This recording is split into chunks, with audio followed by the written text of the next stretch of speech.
This is an Archbishop Mid Thomas Kiddie ride. Yeah, it's mute sadly. And unfortunately the road display keeps getting stuck on this unit. Made by Archie Mitchell in 995. Alice on a Bristol Paul Thomas Limited. Yeah.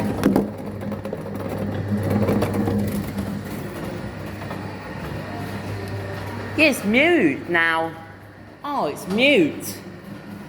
That's a shame.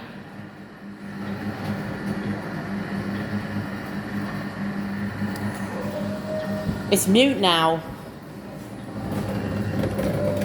If you have a look, the front display keeps getting stuck. That's the problem. Keeps getting stuck for some reason. See?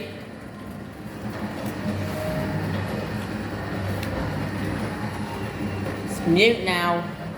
It's a shame.